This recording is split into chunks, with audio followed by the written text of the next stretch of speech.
it's the energy of opening ceremony and the parade of nations is just really, really incredible.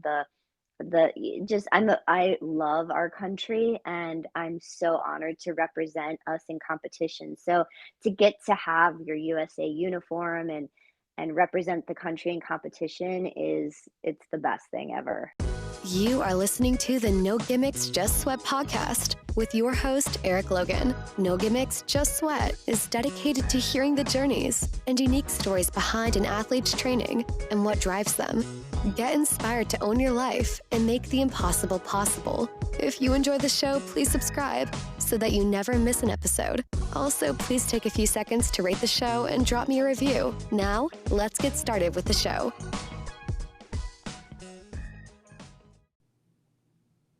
Hello and welcome to this episode of No Gimmicks, Just Sweat. And today we welcome Kristen Hetzel to the show. Kristen, how are you doing?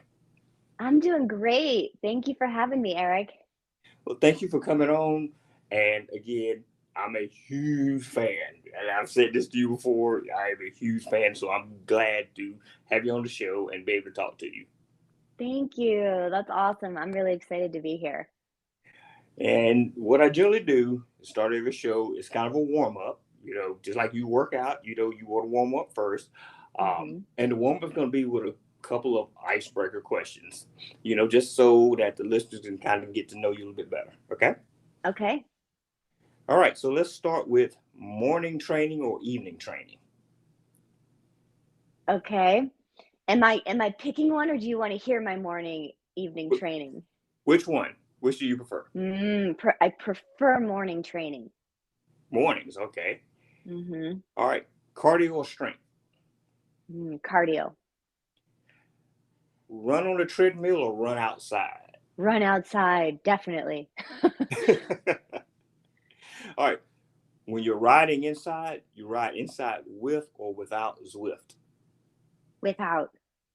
Oh, see, you're another one. I'm without Zwift too. So there we're we in the go. same camp. Okay. Right on. All right. Favorite segment in a duathlon, the run or the bike? Tough, but I'll say run. Okay. Favorite race distance, sprint, Olympic, or long course? Also tough. Let's say Olympic. Okay. All right. First thing you do after a race? Eat. What's your go-to meal? Well, anything I can find. No, usually often after a race, that's when I love to have a hamburger. Yes. See, everybody loves that good burger after a race. And I'm talking a good burger. I'm not talking about McDonald's. I'm talking a good burger. That's exactly right. Yes, a good solid burger. Yep, that's the one. All right. So your dream race to participate in anywhere in the world? Dream race to participate. I think it would be cool to race in Antarctica. Oh, okay. Just because I always wanted to go there, and I find racing takes me to so many unusual places I would never go, that would be a great reason to get to go to Antarctica. And get to race with penguins and stuff, Well, I mean, you would be there just to enjoy being there. So it wouldn't necessarily be like, okay, I got to finish within X amount of time. It's more of like, okay, this is an experience. That's right. And I'm sure there's not actually a race in Antarctica, but it just sounds cool if there would be. I think I'm trying to think, is there? I'm thinking if there is, there might be. See, now you're going to have me going and Googling after, and trying to find it. I'm just like, hey, look, I found one. Okay, and I was going to say, if there isn't one in Antarctica, I think it would be really neat to race in Iceland. You are the third person to say that.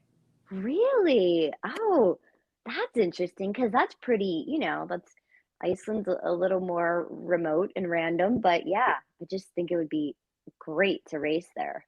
See, this is sparking my curiosity because you are the third person that has said as an answer. That's really interesting. And Well, they specified Iceland during the summer. They were very specific. Iceland during the summer. yeah, yeah, I would agree with that too. Yeah, I don't want to do winter Iceland. I don't think that would be a fun one. But the summertime, oh yeah. All right. So if you can go on a run, a ride, or train with any celebrity or athlete, dead or alive, who would it be? Hmm. I would love to go on a run with Steve Prefontaine. Okay. Okay. All right. Last one, and this kind of may go back to the dream race. Dream location anywhere in the world to go for a run or a ride. Hmm. Yeah, but I want to pick somewhere new now because if I'm racing in Iceland, let's go somewhere different and let's go. I think the Bahamas would be great. Tropical, Oh, nice weather. yes. Nice warm weather, the beach, water, Yeah, sand, water. Yes. yeah. All right, Good. Bahamas. I'm going for a run in the Bahamas. All right. Yeah. Okay. Kristen, this is the point where I asked you, what is your origin story? And I always frame it as think of yourself as uh, a Marvel Universe superhero, and Yeah, I this love is your that. spotlight on this is your origin, and just starting off, you are a Team USA duathlete, silver medalist, 9 times All American. Let's see, on top of a doctor of physical therapy, celebrity trainer, actor, and fitness model. So did I leave anything out? No, you did good. That's it. That's what I do. That's me. So so how did you get to the point of being the super athlete that you are? Well, I've always been an athlete my whole life. I started as a gymnast when I was about 6 years old. I started gymnastics, did that for a couple years, then got into softball, then basketball, volleyball, tried many different sports. And then it was in high school that I got into cross country and track. It was funny because the other sports I was good at, but the thing that everybody would always comment on in the other sports was how I never got tired in practice, right? Like basketball, I'd be running up and down the court, and people would be like, "She runs so fast up and down the court." I'm like, "Well, who cares about that?" So anyway, so it was just kind of funny. It was sort of in the background that I was gonna get into running. I just didn't know it yet. So then I ran cross country and track in high school. Went on to get a scholarship to my university in college, which was wonderful to get to do what I love and get a full scholarship and education doing that. Then in graduate school, I started cycling and fell in love with that. Got picked up by a professional cycling team and raced for 4 years. And then one day I heard about this event called the duathlon. Somebody said, "Oh, there's this event where you run and you bike. You might really like it since you do both." And that was in 2012. I did my first event was actually the national championships, which was kind of funny because I'd never done a duathlon before that. And and got third in my division. And so I then qualified for Team USA in 2012. So it was funny because my first duathlon was the national championship, and my second duathlon was the world championship in France. And then I was just hooked after that. I just fell in love with it. And yeah, I've just been doing duathlons ever since. Okay, so and duathlon, I love it, but it's not as I don't want to say it's not well compared to triathlon, it's not as popular. So Mhm. have you ever done a triathlon before? Yes, I've done many triathlons. When I got into the duathlon, I started doing triathlons also just because I was interested in the whole multi-sport world, and Mhm. I was a swimmer. So I thought, now that I'm doing the run bike, I might as well do some with the swim too, and really liked it. I did some great triathlons, Wildflower. I did a couple half Ironman races in Santa Cruz. So I've done some 70.3, but what it became was I used them more for training for my duathlon.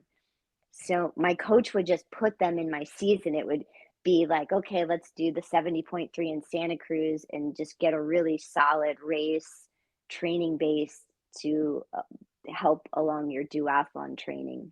Okay, that is unique because I generally hear the opposite. People will do Oh, duathlon, well, at least in my area, people will do uh-huh. duathlon for as training for triathlon, especially if for some reason they can't get into the water. You've had some people who may have had some type of like a cut or injury, and they like, okay, I can't get in the water because I got a cut, so I'm using the duathlon as training. Ah, interesting. Yeah, that makes sense. Yeah. So that's kind of interesting to hear that you use triathlon as as part of your training. Right, and then also being that I'm based in Los Angeles with my training, there are a lot of triathlons in Southern California since we're on the ocean. Yes. So a lot of it became that too. It's just like, well, there's so many triathlons around here that it just was so I think that that's some of it too. Just geographically, there were so many opportunities to do triathlon out here. And there's not as many duathlons because as you said, it tends to not be as popular of a sport as triathlon. So, yeah. So if there's a duathlon, that's always my first choice. But if not, then I do the triathlon. Yes. Yeah. So we'll talk a little bit more about duathlons soon. But let's talk about training. So what Okay. does a day or a week of training for Kristen look like? Well, every day I train twice a day. So it might be, it depends what part of the season I'm in. Right now it's early season, so it's more base building, more longer runs, longer rides, strength training in the gym. So for example, today was a lift day at the gym and then a ride, and then tomorrow is run bike day, and then the next day might be run lift day, and then the next day might be run bike day. But pretty much 6 days a week I do two workouts a day. Right now, my coach, I get 1 day of rest, which tends to work really well for me. Sometimes I'll still just do something easy, like maybe a light swim or do some yoga, stretching, and things like that. But I tend to often train twice a day, every day for 6 days in a row. Okay. See, I'm excited. I'm like, yes, very similar to me. Yes. Yes. Oh, yeah, that's good. Yeah. I But think but the but rest day really helps. It helps yes. me. Yeah. Oh yes. Yes. And a lot of people go like, oh, you go so hard. I was like, but when my rest day is a true rest day. I do nothing. Yeah, You know, for me that's sitting around watching Netflix all day. that's right. Yep, That's more often than nothing. not, same for me. Yeah, it's just vegging out, Yes. just laying low, relaxing. Yep. Yes. Now I'm a bit jealous because you're out in California, so you got better weather, so you could probably go bike riding year round. Yes, that's definitely true out here. I have to say, I've lived in a lot of places in the United States, and there is no better weather than Southern California. It's 65 to 75 every day, pretty much 362 days a year. So And then jealous. we have rain about 3 days a year, if that. So jealous. So jealous right Yeah. It's pretty perfect weather, yeah. We're very fortunate. now. All right. So you're very heavy into duathlons. Um, Mhm. and as we were talking about, duathlons aren't, the most popular thing. And I know here, and here for me is in Georgia, we do have, you know, a small duathlon community. When I say small, you pretty much race and know everybody. Mhm. And there are a number of events, throughout the year. Generally, it's from April till October, November-ish. Um, but I know a lot of race directors. They generally tend not to have duathlons because they look at it as, not enough participants. Mm. They kind of look at it like, well, we got 200 to 300 people signed up for a triathlon, and then there's only maybe 10 to 30 people signed up for the duathlon. Got it. So is that generally something that you see on the West Coast?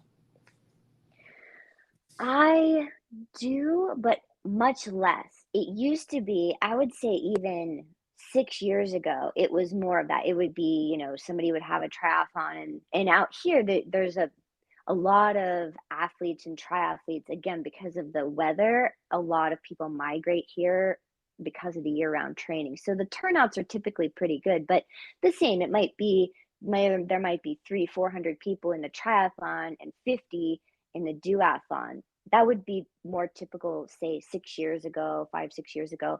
But now it's gaining more popularity, and it's definitely not as big as the triathlon groups, Right. but I would say it is growing. It's notably growing, and also it's been fun to see that the competition is growing at a local level. It used to Yes. be there were just a few fast people, and now the competition's gotten a lot more interesting too, which is really good.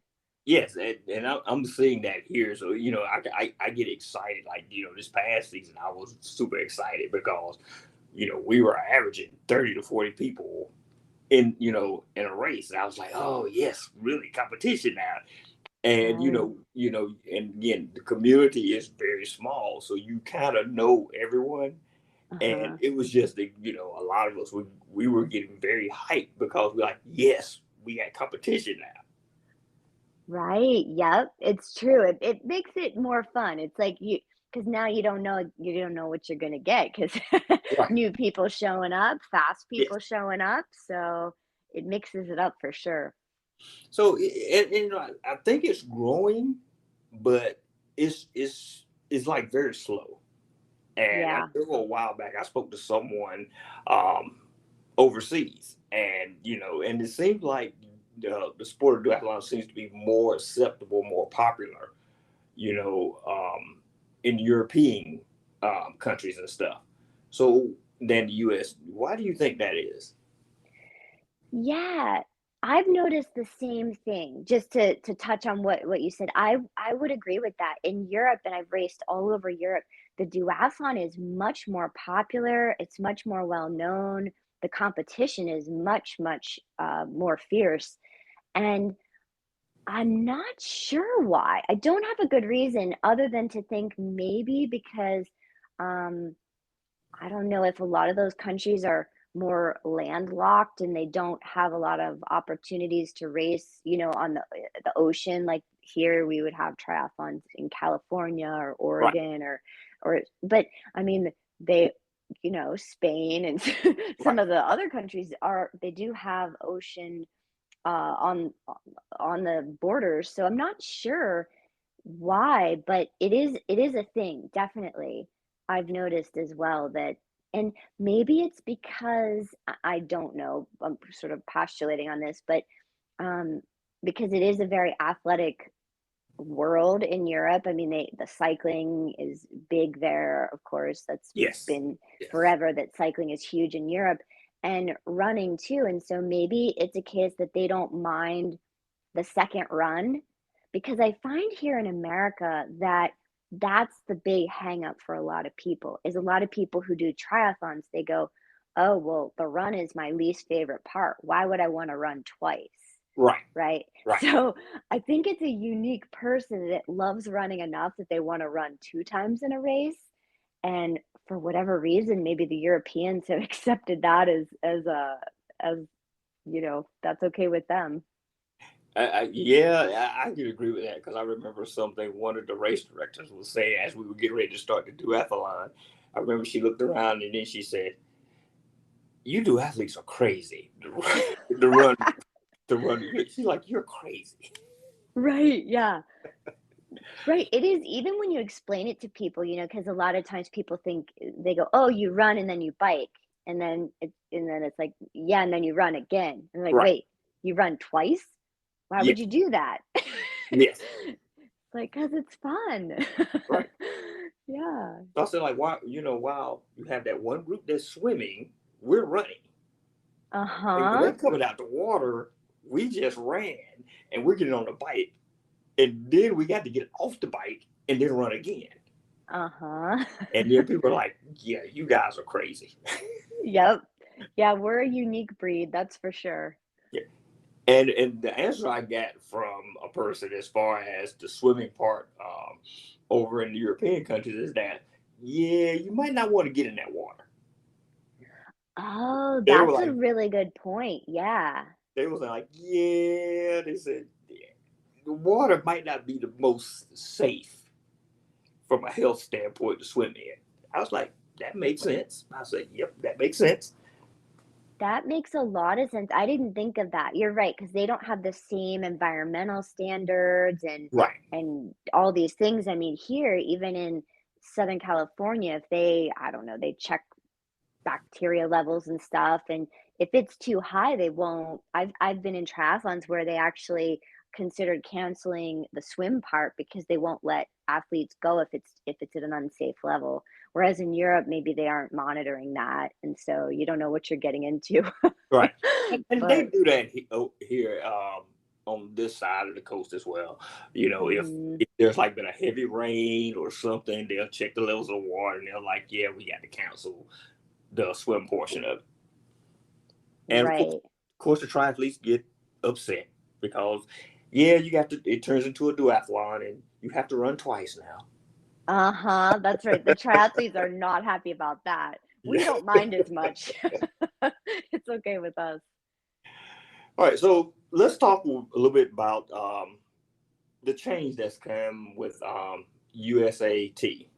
Mhm. That's the U.S. Triathlon Organization. They pretty much have now merged everything into this new multi-sports festival. I've heard pros and cons about, from do athletes, I've kind of heard, and I can kind of feel that way too. It's it's like we've lost our event, that single duathlon national championship event. But from a business standpoint, logistics standpoint, I can understand why they did it. So, what are your thoughts on that? Yes, I agree, and I see the pros and cons of both sides. I loved when it was just the duathlon world championships Yes, because it was, we had our big spotlight moment as duathletes. It's like this yes, weekend of racing, this world championship event is all about the duathlon. We're not getting overshadowed by the triathlon or any other multi-sport events, which was right, really fun just even from the standpoint, like I've raced in Spain many times, and the opening ceremony was just enormous for and the amount of support for the duathletes, yes, and it was so exciting, and so that was a really neat thing just to have that be our world championship event. But I do understand from a monetary and logistics standpoint why they did it. I mean, it's a lot easier to have one city host all of them at the same time. And so there's some excitement in that too, and that the fact that it's now like a week long thing to 10 days long, it feels a little bit more like the Olympics because you have your opening ceremony and then you have all these different events going on at different times and just have athletes everywhere all the time. right. So there's an energy to that too that makes it unique. So I mean, it is what it is now that's the way they are designing it going forward. So I found the positive in that as well. Right, right. And you have to kind of keep that positive mindset going forward and not just be like, oh, they changed it. We lost our event. It is all about staying positive and just say, hey, they made a change. I'm going to adapt and pivot and just with it. Yeah. The only thing that's different for sure is you have to be very on top of getting your travel accommodations. The US team always books out host hotels for the US team, but Yes. before they only had two athletes to consider, and now they have all of the athletes, triathletes, aquathon. And so that's the only thing from the athlete standpoint is you have to book your travel accommodations early because the hotels fill up so much faster since Right. there's more athletes coming. Yes. Yes. All right. So let's kind of go back. You mentioned the Team USA part. So what was your experience with that? Once you qualified and you made Team USA, how was that experience as far as being a part of that and then going overseas? It is the best experience. Being a part of that is, it's just such an incredible thing to experience. USA Triathlon does a great job with their athletes, with organizing, with managing everything. So that's really wonderful because once you get to Europe, they have everything laid out as far as logistics and team runs, team rides, so that you can see the courses. So that's really wonderful. They do a great job. And it's the energy of opening ceremony and the parade of nations is just really, really incredible. I love our country and I'm so honored to represent us in competition. So to get to have your USA uniform and represent the country in competition it's the best thing ever. See, now you just fired me up more. I've got to qualify. I've got to qualify. Yes, you do. You do. You're gonna love it. It's just so great. I'm, I'm, Yeah. I'm I'm still haunted by that 1 minute. Mm, I, you're gonna get it. I missed it. It's one of those where you're Mm. just kicking yourself. I'm like, 1 minute. Wow, 1 minute. Oh, yeah. I know how that can be. But I I was gonna say I know all too well my silver medal at the Powerman World Championships. I missed the gold by 11 seconds after 8 hours of racing.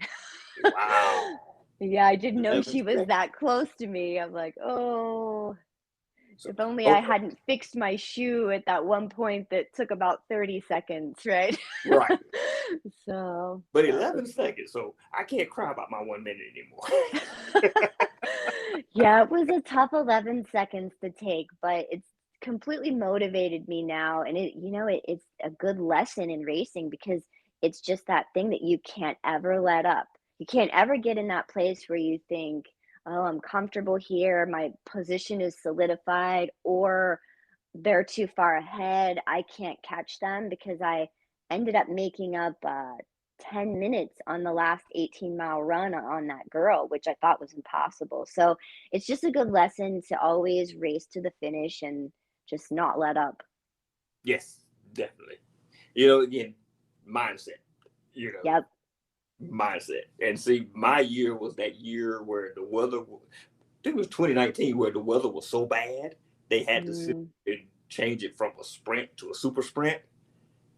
Oh. Oh, at nationals, you mean? Yes. Oh, I remember that. Yes. Oh, Yeah. yeah. You guys had a really rough day. Yeah. When they just like, when do we start? Just go. And they were like, just go, just go. And we were like, okay. Right, I I know, mean, that made it difficult for you guys. It changed the whole race. yes, it completely changed everything. They were like, Uh-huh. yeah, this is a super sprint now. You're only going to do this, this, this. Just go. Oh, right. Go Yeah, before the storm gets worse. yeah, yeah. And my mindset just went, Mhm. but then Yeah. found out like, I missed this by 1 minute. Oh, yeah. Right, and then you're thinking about all the places you could have made up a minute Yeah. Oh, yeah. Yeah. in transition or whatever, yeah, I Yes. understand. All right. So let's talk about some a little bit more specific things as far as you, the athlete. So, what is your go-to running shoe? I train in the ASICS GT 2000. I love that shoe. It has good cushion and good stability. And then Mhm. I race in the ASICS DS trainer. So it's basically the same design as far as it's very good support, but it's just lightweight. It's just a racing shoe. Okay. And what bike do you use for races? I have the Cervelo P5, which I'm in love with. Okay. It's my baby. And yes, so Cervelo P5. Okay. And do you have a particular regimen you follow in regards to fueling during a race? Yeah, if it's an Olympic distance, I always have a bottle of 2 bottles of sugar. I have one on the down tube and then one on the aero bars. Okay. And then I tend to pack more food than I think I'll need because bonking is the worst. Nope. So, yeah, so I always have more than I would probably use, but I always carry 4 goos with me also. So sometimes I'll go through all of that. I'll have, so I usually have like, maybe 1 goo on the 10K midway through, and then 1 or 2 goos on the bike, and Okay. then just and my drink mix, and then on the last run, I'll just grab the Gatorade or whatever they have on the table and take a sip if I need any sugar there. But sometimes I'll even have a goo on the run if it's a day where I'm just ripping through calories and I can feel my sugars a little teetering on possibly bunking, then fortunately my stomach is not sensitive, so I don't get any GI distress if I have one too many goos. Yeah, see, that's the thing with me. Gels and goos just don't work with me. Now, Mm, energy chews, great. yeah. So like the energy chews, the energy, the I think like jelly beans, those things work for me. It's just Mm, a matter of popping them in right. versus like Right. with a goo where you just take the pouch, just suck on it for a little while and just toss it. Mhm. Yeah, when I'm training, I do a lot of the energy chews also, but for when I'm racing, I don't like to chew because I'm breathing so hard, so the goos are just easy for me to suck down. Okay. And someone suggested to me to try baby food. I never thought about that. And they were like, yeah, quite a few people use baby food. And I was like, interesting. Oh, that's not a bad idea because it's the same consistency of a gel. It squeezes out and it's in that puree form. Right. And, So, yeah. and I was like, okay, that might be worth trying during training to see what happens. Yeah, try it during training and make sure you get a good flavor. Some of those are like spinach and broccoli and stuff. They might Yeah. not be so good on the bike. Yeah, I think banana, I'll probably stick something like banana. That seems to be safe. That might be safe. Yeah, that would be a lot better. So, kind of going back a little bit as a new athlete, we know with the triathlon side, There? yes, Okay. okay, it was a feedback or Okay, something. I got a call that came in. Okay, but we're still A connected. call came in, so I wanted to make sure I didn't lose you. Yes, we're still connected. Okay, very good.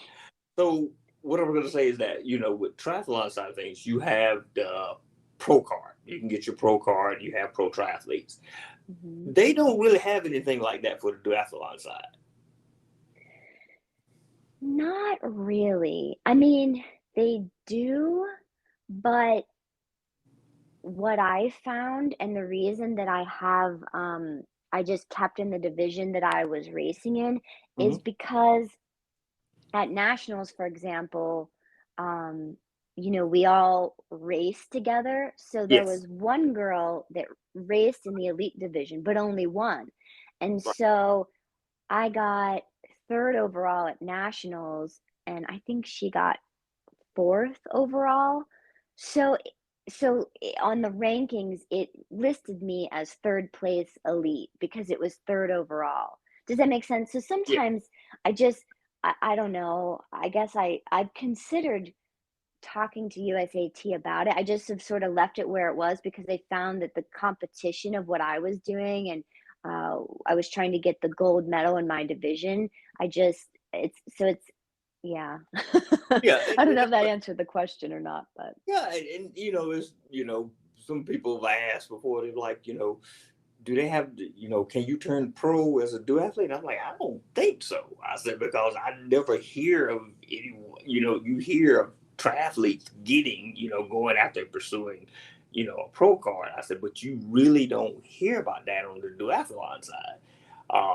And I know, like you were saying, usually when they do announce that, people are running elite at national championship, it's usually like one or two people. Because I think I've Right. seen one female and I think I've seen one male. Right. So I'm not sure. I'm not sure why it's not a thing in duathlon. I mean, definitely. So you definitely can get your pro card, but it's interesting that so many people don't. For example, in my division, a girl named Kirsten Sass, who's very fast, she's won multiple world championships, and her times are on par with the elite world championship times, but yet she's never gotten her pro card. She just races as a division duathlete. So it's interesting that, yeah, you're right. In the national championship, there's one female. Sometimes there's none, but Right. because we get scored, it's still we're still racing against them. I don't know. It wasn't a big deal for me to do that. Well, maybe one day they'll have it where you say, hey, we can be pro. We have pro duathletes now. Yeah, that's right. All right. So this next question is going to kind of be a two-part question. Um, your proudest moment as an athlete, and then your worst moment or biggest mistake as an athlete. Huh. Okay. This is a good question because they're both in the same race. Oh, okay. So in September, I had qualified for the duathlon, the Powerman World Championships in Switzerland, Okay. which is a 6.2-mile run, a 93-mile bike with 7,000 feet of elevation gain in the Alps, so very hilly, Wow. and then an 18-mile run with about 2,000 feet of elevation gain on alpine trails. You're on gravel, dirt, and it's a really intense event.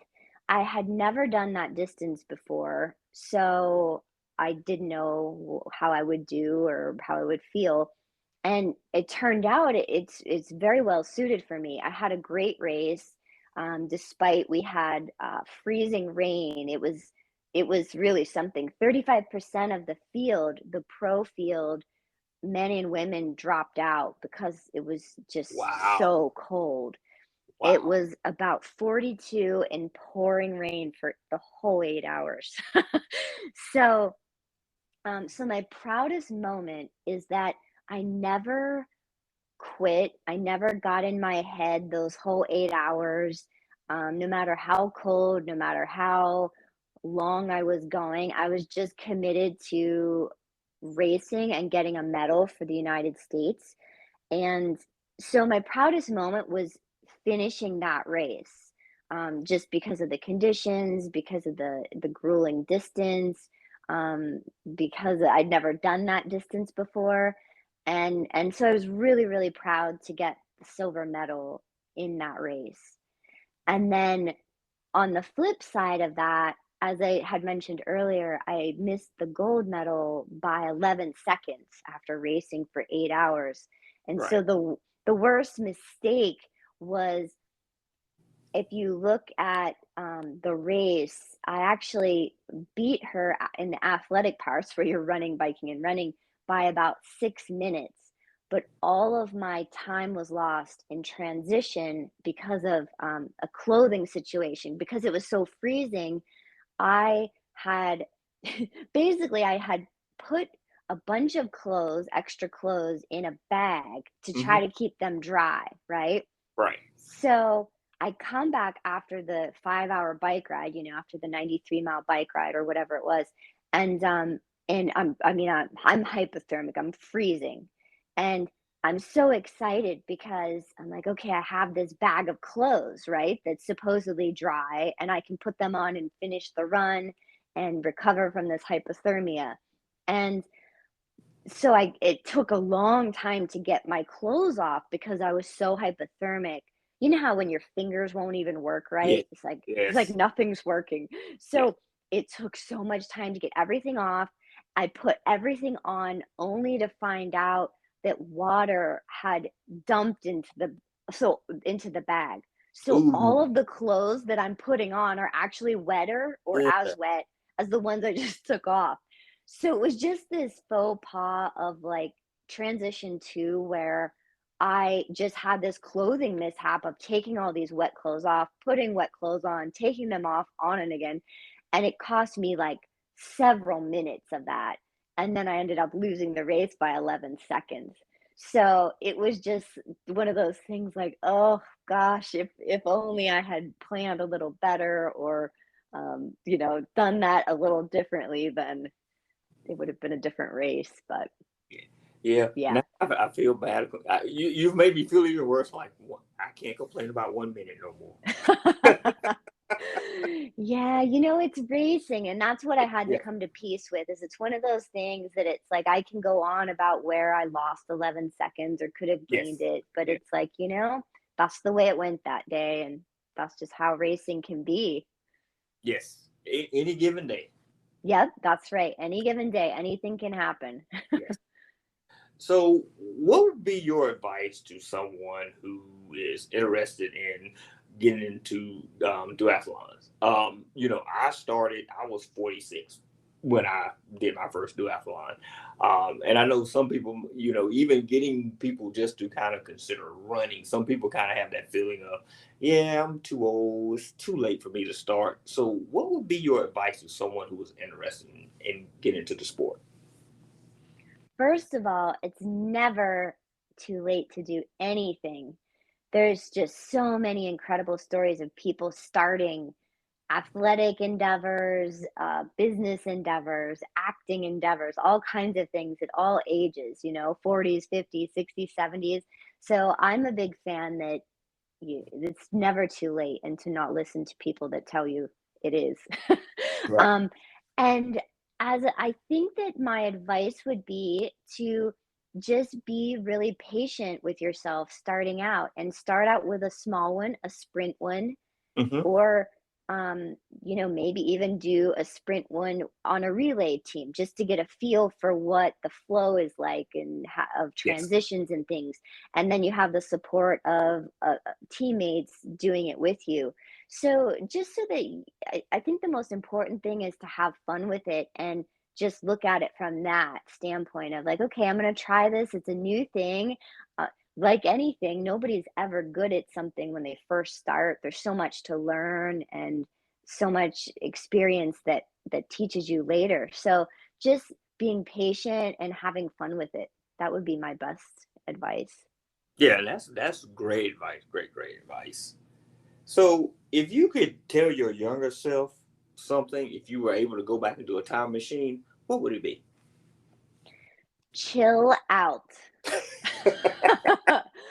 I would tell myself to chill out, that life is so much fun and there are so many exciting things and opportunities, and to not get hung up on little things that really, in the big scheme of things, don't matter. And even from my racing standpoint, it's interesting because I raced in college and I've been racing my whole life basically, but my best racing is now because I have so Yeah. much more fun with it. It's like when I was in college, I was so focused on having to win and I had to produce, and I felt like I was on this scholarship and I had to, prove myself to the coach and the university for putting this trust in me to give me a scholarship, and just so much pressure. And and I did well, but I do so much better now. And it's much more fun and flowing, and it's like I do the best I can do and just go with it. I totally agree. Totally agree with that. All right. So, Awesome. what is a non-athletic thing about you that most people don't know? Hmm. Well, I love to sing to people, even though I'm not that great of a singer. So that makes it even more fun. Okay. So, like my boyfriend, I'm always singing to him, or if there's a song on the radio, I'm like, oh, turn it up so I can sing it to you. And he's probably thinking, oh my gosh, please stop. But so, yeah, that's a non-athletic thing. Also, I do acting. I guess that would be something non-athletic that Yes. a lot of people wouldn't know. So what have you been in that we may was like, oh, that was her? Oh, Well, I've done a lot of commercial acting. So for a while, I was doing Tempur-Pedic commercials, the bed, the Okay. mattress. So, yeah, so it was kind of fun for a couple years when there were about 4 or 5 different commercials running, and so people called me the Tempur-Pedic girl, which I was very excited because I love that company. Let's see, I'm trying to think of what something people would have recognized. A lot of athletic stuff. Nike, oh gosh, I've done, Oakley. That was a really fun one because I love that company. Okay. So yeah, just some really fun brands that I'm I'm a fan of the brand anyway, so it's fun to be a part of that. Yes. Yes. All right. So what's next for you? Are you training for anything? You got any races coming up?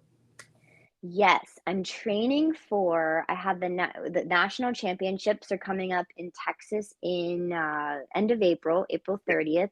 So I'm getting ready for that, and then qualified for the Olympic distance duathlon in the World Championships in Romania, so that's in June, and then qualified for the Powerman World Championships in Switzerland in September. So those are my 3 big races, and I really wanna redeem myself in Switzerland and get the gold medal. So, I'm gonna be ramping it up to work hard for that. I'm making a prediction that it will happen. Thank you, It Eric. will I happen like that. because, of course, I will be cheering for you. You. I appreciate that. Yeah, it's a great race. I'm excited to get to do that again. I learned so much after doing that the first time. You just, you learn so much more than a second time around. Oh yes, definitely. That's with any race. Any race. Yep. All right. So you got any last words you want to share with the listeners?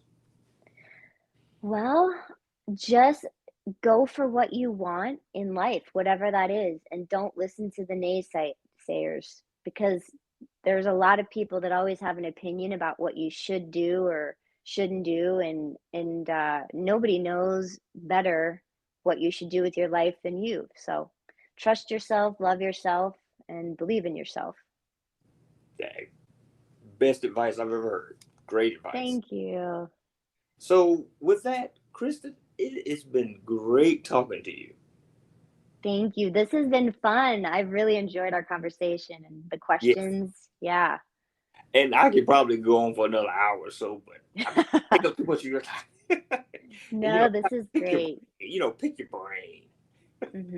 Yep, anytime. I'm happy to anytime you want to pick my brain, we'll have a conversation. So if anybody wanted to kind of get in contact with you, how can they do so? So my Instagram is at Team Hetzel, my last name, so Team and then Hetzel. You can message me on there. I'm also on Facebook under Kristen Hetzel, and then I have a website, kristenhetzel.com, and that's KristenHetzel.com. And so there's a contact page there as well that I'll get an email or any contact if you want to chat or have any questions. Awesome. Kristen, again, thank you for being on the show. Thank you, Eric. All right. Have a great evening. You too. Take care. All right. You too. Thank you for listening to this episode of the No Gimmicks, Just Sweat podcast. We really appreciate everyone who tunes in each week. If you enjoyed today's show, please support us by subscribing, rating, and reviewing the show wherever you listen to podcasts. And remember to tell your friends about the No Gimmicks, Just Sweat podcast, so we can continue to have awesome conversations with everyday athletes just like you. Until next time, have an amazing week.